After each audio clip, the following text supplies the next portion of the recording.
Assalamu alaikum students, my name is Mohammad Awais Sadiq and I am going to teach you first year mathematics. Students, last lecture में हमने exercise 3.1 को question number 13 तक किया था और question number 13 हमने half किया था, मतलब उसका सिर्फ पार्ट 1 किया था। आज हम क्वेश्चन नंबर 13 के पार्ट 2 को पहले करेंगे एंड देन आगे एक्सरसाइज को कंटिन्यू करेंगे। तो आइए चलते हैं व्हाइट बोर्ड की तरफ। आज हम स्टार्ट करेंगे क्वेश्चन नंबर 13 के पार्ट 2 से। तो इसका पार्ट 2 है find the matrix A if. अब यहाँ पे हमारे पास मैट्रिक्स ये गिवन है, multiply by A is equal to this matrix.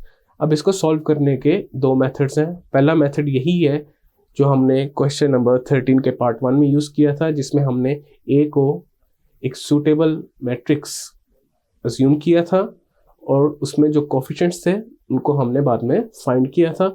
और दूसरा मेथड ये है जो हमने क्वेश्चन नंबर 12 में यूज़ किया था, जिसमें जो लेफ्ट हैंड साइड पे जो मैट्रिक्स थी उसके इन्वर्स से हमने राइट हैंड साइड पे मल्टीप्लाई कर दिया था। तो उन दोनों मेथड्स को यूज़ करके हम इस क्वेश्चन को कर सकते हैं। और सबसे पहले हम यूज़ करते हैं वो वाला मेथड जो हमने इसी क्वेश्चन के पार्ट 1 में यूज़ किया था। अब यहाँ पे देखा जा सकता है ये वाली जो मैट्रिक्स है पहली वाली, इसका ऑर्डर है 2/2 एंड जो इक्वालिटी के बाद हमारे पास जो मैट्रिक्स है राइट हैंड साइड पे उसका ऑर्डर है 2/3।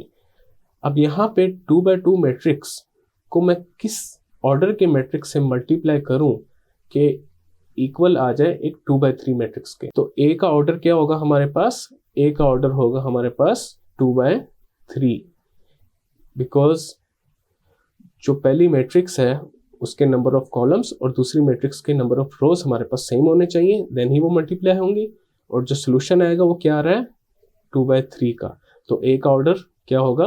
2/3। तो ए को एक 2/3 मैट्रिक्स अज्यूम करते हैं। Let A is equal to A B C D E F. अब ए को जो हमने मैट्रिक्स बनाई है A B C D E F, इसको वहां पे सब्स्टिट्यूट करेंगे और मल्टीप्लाई करेंगे। तो ये आ जाएगा हमारे पास 2 -1 -1 2। यहाँ पे हमारे पास ए आ गया which is A B C D E F is equal to है हमारे पास 0 -3 8 3 3 7। अब यहाँ पे हम इन दोनों मैट्रिसेस को क्या करेंगे? मल्टीप्लाई कर देंगे। तो सबसे पहले क्या होगा? फर्स्ट रो एंड यहाँ पे फर्स्ट कॉलम। अब यहाँ पे 2 ए के साथ मल्टीप्लाई होगा प्लस -1 डी के साथ मल्टीप्लाई होगा। तो ये क्या आ जाएगा? 2a - d। अब क्या होगा? First row second column. तो ये क्या आ जाएगा? 2b - e। Now first row and third column. तो ये हो जाएगा 2c - f। अब क्या करेंगे? जो सेकंड रो है उसको लेंगे और फर्स्ट कॉलम के साथ उसको ऑपरेट करेंगे। तो ये आ जाएगा -a + 2d। Second row second column -b + 2e। Second row and third column. तो ये क्या आ जाएगा? -c + 2f is equal to 0 -3 8 3 3 7। अब यहाँ पे जब दो मैट्रिसेस हमारे पास इक्वल हो तो उनके कोफिशिएंट्स भी हमारे पास इक्वल होते हैं। तो कोफिशिएंट्स को यहाँ पे कंपेयर करेंगे। जो पहले वाला कोफिशिएंट है 2a - d, ये किसके इक्वल होगा? 0 के। तो यहाँ पे सारे लिख लेते हैं 1 by 1। 2a - d is equal to 0। 2b - e किसके इक्वल होगा? -3 के। 2c - f इक्वल होगा 8 के। -a + 2d इक्वल हो जाएगा हमारे पास 3 के। -b + 2e इक्वल होगा 3 के। -c + 2f इक्वल होगा 7 के। यहाँ पे हमारे पास अब 6 इक्वेशंस बन चुकी हैं। अब इनको सॉल्व करते हैं 1 by 1। इनको पहले नेम देते हैं। Let's say this is equation number 1, this is 2, this is 3, this is 4, this is 5 and this is 6। अब यहाँ पे सबसे पहले इक्वेशन नंबर 1 एंड 2 को सॉल्व करते हैं ताकि हम a एंड d को फाइंड कर सकें। तो उसके लिए जो इक्वेशन 1 है उसको 2 से मल्टीप्लाई करते हैं एंड देन इक्वेशन नंबर 2 से सब्ट्रैक्ट कर देते हैं। जब इसको 2 से मल्टीप्लाई करूंगा इक्वेशन नंबर 1 को, तो ये हमारे पास हो जाएगा 4a minus 2d is equal to 0 and equation number 4 क्या है, minus a plus 2d is equal to 3।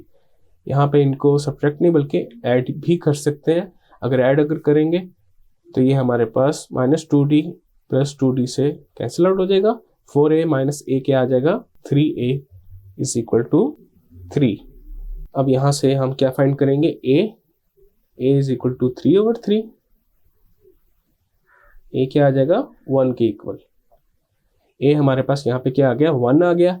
अब a इज इक्वल टू 1 को हम इक्वेशन नंबर 1 या 2 में पुट कर देते हैं। तो इसको इक्वेशन नंबर 1 में पुट करते हैं तो ये 2 into a which is 1 minus d is equal to 0। तो d क्या आ जाएगा यहाँ पे हमारे पास 2 के इक्वल। अब d हमारे पास 2 आ गया एंड a क्या आ गया, 1। अब यूज करते हैं equation number 3 and equation number 4 को। सेम मेथड अप्लाई करते हैं। इक्वेशन नंबर 3 को हम 2 से मल्टीप्लाई करते हैं और इक्वेशन नंबर 4 में ऐड कर देते हैं। इक्वेशन नंबर 3 को जब 2 से मल्टीप्लाई करेंगे तो ये आ जाएगा हमारे पास 4b minus 2e is equal to minus 6। तो इसको इक्वेशन नंबर 4 के साथ ऐड कर देते हैं तो ये हो जाएगा minus b plus 2e is equal to 3। इनको जब ऐड करेंगे ये हमारे पास कैंसिल आउट हो जाएंगे। 4b माइनस b क्या होता है, 3b माइनस 6 प्लस 3 कितना हो जाएगा, माइनस 3। तो b हमारे पास क्या आ जाएगा, माइनस 3/3 विच इज माइनस 1। अब b is equal to minus 1 को हम इक्वेशन नंबर 3 या फिर इक्वेशन नंबर 4 किसी एक में पुट कर देंगे तो हमारे पास क्या आ जाएगा, e आ जाएगा। b को पुट कर देते हैं इक्वेशन नंबर 3 में। इक्वेशन नंबर 3 थी हमारे पास 2 into b which is minus 1 minus e is equal to minus 3। तो ये हो जाएगा minus 2 minus e is equal to minus 3 minus e is equal to minus 3 plus 2 minus e is equal to minus 1। e क्या आ जाएगा, 1। e हमारे पास यहाँ पे 1 के इक्वल आ गया।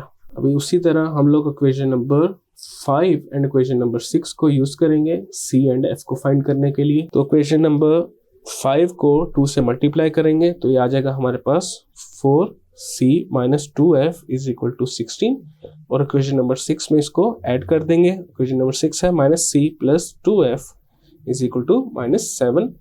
इनको ऐड करेंगे तो ये हो जाएगा 3c is equal to 16 minus 7 हमारे पास क्या होता है, 9। तो c आ जाएगा 9/3, c इज इक्वल टू 3। अब c इज इक्वल टू 3 को इक्वेशन नंबर 5 या फिर इक्वेशन नंबर 6 में अगर पुट करेंगे तो f की वैल्यू आ जाएगी। तो इसको पुट कर देते हैं इक्वेशन नंबर 5 में which is 2 into c is 3 minus f is equal to 8। तो ये हो जाएगा 6 minus f is equal to 8। f is equal to 6 minus 8, f is equal to minus 2। तो ये आ गए हमारे पास सारे अननोन कोएफिशिएंट्स हमने यहाँ पे फाइंड कर लिए हैं। तो इनको एक दफ़ा नीचे सबको इकट्ठा करके लिख देते हैं। a हमारे पास था 1, b क्या था हमारे पास -1 एंड c है 3, d है हमारे पास 2, e है 1 एंड f है -2। अब इन सबको मैट्रिक्स A में पुट कर देंगे तो हमारे पास रिक्वायर्ड मैट्रिक्स आ जाएगी। मैट्रिक्स A में जब पुट करेंगे तो ये आ जाएगा 1 -1 3 2 1 -2। तो ये आ गई हमारी रिक्वायर्ड मैट्रिक्स। ये हमारे पास था पहला मेथड। तो ये हमारे पास वही क्वेश्चन है। अब इसको दूसरे मेथड से सॉल्व करेंगे। इसमें ये जो पहली वाली मैट्रिक्स है इसको नेम दे देते हैं B का एंड इस मैट्रिक्स को नेम दे देते हैं C का। तो इक्वेशन हमारे पास क्या बन जाएगी, BA is equal to C। अब हमने यहाँ पे A को फाइंड करना है तो हम क्या करेंगे, B इनवर्स से दोनों साइड्स पे मल्टीप्लाई कर देंगे। तो ये आ जाएगा B inverse into B A is equal to B inverse C। Associative property apply करेंगे, B inverse B into A is equal to B inverse C। अब यहाँ पे ये चीज़ हमारे पास क्या बन जाएगी, एक आइडेंटिटी एलिमेंट के इक्वल, बिकॉज यहाँ पे B अपने इनवर्स से क्या हो रहा है, मल्टीप्लाई हो रहा है, तो आइडेंटिटी एलिमेंट के इक्वल होता है। तो ये हो जाएगा is equal to B inverse C। अब जब आइडेंटिटी एलिमेंट किसी भी एलिमेंट से मल्टीप्लाई हो तो वापस वही एलिमेंट आ जाता है, तो ये आ जाएगा A is equal to B inverse C। अब यहाँ पे हमने सबसे पहले क्या करना है, बी इनवर्स फाइंड करना है, तो उसको फाइंड करते हैं और फिर बाद में उसको C से मल्टीप्लाई कर देंगे, देन हमारे पास A आ जाएगा। B हमारे पास है 2 -1 -1 2। सबसे पहले इसका डिटरमिनेंट फाइंड करते हैं और चेक करते हैं क्या ये नॉन सिंगुलर है या फिर सिंगुलर है। डिटरमिनेंट हम वर्टिकल लाइंस से रिप्रेजेंट करते हैं। इसमें सबसे पहले क्या करेंगे, ये वाले डायगोनल एंट्रीज को मल्टीप्लाई करेंगे 4 minus product of these entries, तो ये हमारे पास -1 इंटू -1 इज 1, 4 - 1 इज 3। अब यहाँ पे हमारे पास 3 आ गया which is not equal to 0, इसका मतलब ये एक नॉन सिंगुलर मैट्रिक्स है और इसका इन्वर्स एग्जिस्ट करेगा। तो अब इसका इन्वर्स फाइंड करते हैं। इन्वर्स के लिए हमें क्या चाहिए होता है, एडजॉइंट ऑफ दैट मैट्रिक्स भी चाहिए होता है, तो एडजॉइंट ऑफ बी भी लिख लेते हैं। एडजॉइंट में हमारे पास क्या होता था, जो पहले वाला डायगोनल है, यहाँ पे हमारे जो एंट्रीज है वो इंटरचेंज हो जाती हैं, लेकिन ये दोनों ही 2 2 है, तो ये 2 2 ही रहेंगी। और जो दूसरा डायगोनल है, इसमें जो एंट्रीज होती थी इनके साइंस बदल जाते थे, तो ये 1 आ जाएगा, ये भी 1 आ जाएगा। ये आ गया हमारे पास एडजॉइंट ऑफ बी। अब फाइंड करते हैं बी इनवर्स। बी इनवर्स किसके इक्वल होगा, 1 over determinant of B into adjoint of B. तो ये आ जाएगा 1 ओवर डिटरमिनेंट ऑफ बी हमारे पास क्या है 3 into adjoint of B which is 2 1 1 2। ये आ गया हमारे पास बी इनवर्स। अब जो ऊपर हमने इक्वेशन बनाई थी A is equal to B inverse into C, ये हमने इक्वेशन बनाई थी, इसमें बी इनवर्स एंड C को पुट कर देंगे, तो ये आ जाएगा A is equal to B inverse हमारे पास है, बी इनवर्स हमारे पास है 1 ओवर 3 2 1 1 2 एंड C क्या है 0 -3 8 3 3 -7। अब यहाँ पे पहले तो इन दोनों मैट्रिसेस को मल्टीप्लाई करते हैं, ये आ जाएगा हमारे पास 1 ओवर 3। अब यहाँ पे सबसे पहले क्या होगा, फर्स्ट रो फर्स्ट कॉलम, तो ये 2 into 0 is 0 plus 1 into 3 is 3। अब क्या होगा, first row second column, 2 into -3 is -6 plus 1 into 3 is 3। अब क्या होगा, first row third column, 2 into 8 is 16, 1 into -7 is -7। अब क्या करेंगे, second row first column, 1 into 0 is 0 plus 2 into 3 is 6। Second row second column, 1 into -3 is -3 plus 2 into 3 is 6। Now second row third column, तो ये आ जाएगा 1 into 8 is 8, 2 into -7 is -14।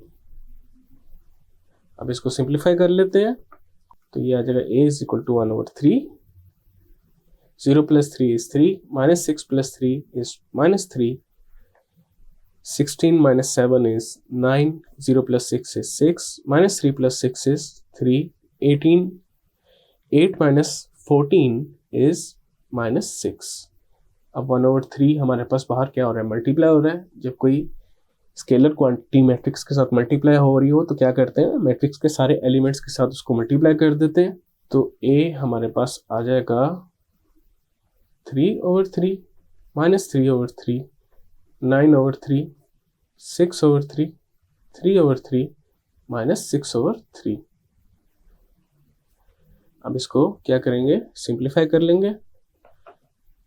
तो ए आ जाएगा 3/3 is 1, -3/3 is -1, 9/3 is 3, 6/3 is 2, 3/3 is 1, -6/3 is -2। तो ये आ गया हमारे पास ए, और ये बिल्कुल उसी के इक्वल है जो हमने पहले मेथड से ए फाइंड किया था। तो ये है हमारी रिक्वायर्ड मैट्रिक्स। क्वेश्चन नंबर 14 है हमारे पास, शो दैट। अब यहाँ पे हमें ये दो 3x3 मैट्रिसेस दी हुई है, किसके इक्वल है, RI3 के। अब I3 यहाँ पे क्या है, आइडेंटिटी मैट्रिक्स ऑफ ऑर्डर 3 या फिर identity matrix of order 3x3। अब यहाँ पे हमने सिंपली कुछ नहीं करना, सिंपली इन दोनों मैट्रिसेस को मल्टीप्लाई कर देना है और फिर देखते हैं कि ये हमारे पास RI3 के इक्वल बनता है या नहीं बनता। तो इनको मल्टीप्लाई करते हैं। मल्टीप्लाई के लिए हम अपना वही रूल लगाएंगे जो मैट्रिसेस में होता है। इसमें सबसे पहले क्या होगा, first row and first column. क्या हो जाएगा, r cos phi into cos phi क्या हो जाएगा, r cos square phi plus 0 into 0 is 0 plus minus sine phi into minus r sine phi किसके इक्वल हो जाएगा, आर साइन फाई स्क्वेयर या r sine square phi, r sine square phi के इक्वल हो जाएगा। तो ये आ जाएगा plus r sine square phi. अब क्या होगा, first row and second column. R cos phi into 0 is 0 plus 0 into 1 is 0 plus minus sine phi into 0 is 0। अब क्या होगा, first row and third column. R cos phi into sine phi, r sine phi cos phi plus 0 into 0 is 0, और तीसरा क्या आ जाएगा हमारे पास, minus sine phi into r cos phi is r cos phi minus r cos phi sine phi. क्या होगा, second रो के साथ करेंगे, सेकंड रो फर्स्ट कॉलम। तो 0 into cos phi is 0 plus r into 0 is 0 plus 0 into minus r sine phi is 0। Second row second column, 0 into 0 is 0 plus r into 1 is r plus 0 into 0 is 0। अब क्या होगा, second row and third column, 0 into sine phi is 0 plus r into 0 is 0 plus 0 into r cos phi is 0। अब use करेंगे हम third row को, third row first column के साथ। r sine phi into cos phi is r sine phi cos phi plus 0 into 0 is 0। cos phi into minus r sine phi किसके equal है, minus r sine phi cos phi के। अब third row and second column, minus r sine phi into 0 is 0 plus 0 into 1 is 0 plus cos phi into 0 is 0। तो ये आ जाएगा 0 plus 0 plus 0। अब third row and third column, तो ये हमारे पास क्या आ जाएगा, r sine phi into sine phi is r sine square phi plus 0 into 0 is 0 plus cos phi into r cos phi is r cos square phi. अब क्या करेंगे, इसको सिंप्लीफाई कर लेते हैं। तो ये इक्वल हो जाएगा, जो ये वाली एंट्री है हमारे पास, इसमें से हम r कॉमन ले लेते हैं, तो ये बचेगा cos square phi plus sine square phi. यहाँ पे आ गया 0, और यहाँ पे देखा जा सकता है कि ये एक टर्म 0 है एंड ये दोनों टर्म कैंसल आउट हो रही हैं। तो ये हमारे पास क्या आ जाएगा, 0। This is 0, this is 0 plus r plus 0 is r and this is 0। और यहाँ पे क्या हो रहा है हमारे पास, ये दोनों टर्म्स कैंसल आउट हो रही हैं। तो ये क्या आ जाएगा, 0 आ जाएगा, यहाँ पे 0 आ जाएगा एंड यहाँ पे क्या होगा, r कॉमन आ जाएगा और हमारे पास अंदर क्या बच जाएगा, sine square phi plus cos square phi. अब एक फॉर्मूला हमने पढ़ा है पिछली क्लासेस में, जो क्या होता है हमारे पास, cos square phi plus sine square phi is equal to 1। ये हमने पहले फॉर्मूला पढ़ा है पिछली क्लासेस में, और इस बुक में भी जो ट्रिग्नोमेट्री का पार्ट है उसके अंदर इसको पढ़ेंगे। तो यहाँ पे cos square phi plus sine square phi की जगह क्या आ जाएगा, 1 आ जाएगा। 1 into r is r 0 0 0 r 0 0 0, और यहाँ पे भी sine square phi plus cos square phi की जगह क्या आ जाएगा, 1 1 इंटू आर इज आर। अब यहाँ पे क्या करेंगे, आर को पूरी मैट्रिक्स में से कॉमन ले लेंगे, तो ये आ जाएगा हमारे पास, यहाँ पे 1 आ गया, इधर 0 0 0 1 0 0 0 1। अब ये देखा जा सकता है, ये हमारे पास क्या है, आइडेंटिटी मैट्रिक्स ऑफ ऑर्डर 3/3, तो इसको I3 लिखा जा सकता है। तो ये क्या आ जाएगा हमारे पास, RI3। तो ये हमारे पास प्रूव हो गया, और इसी क्वेश्चन के साथ हमारी एक्सरसाइज 3.1 कंप्लीट हो चुकी है। स्टूडेंट्स, आज के लेक्चर में हमने क्वेश्चन नंबर 13 कंप्लीट किया एंड क्वेश्चन नंबर 14 को भी हमने कम्प्लीटली सॉल्व किया। तो इसी क्वेश्चन के साथ हमारी एक्सरसाइज 3.1 खत्म हो चुकी है। नेक्स्ट लेक्चर में हम जो हमारा नेक्स्ट टॉपिक है फील्ड्स का, उसको स्टार्ट करेंगे। मैं उम्मीद करता हूँ आपको आज का लेक्चर समझ आया होगा। मिलते हैं फिर अगले लेक्चर में।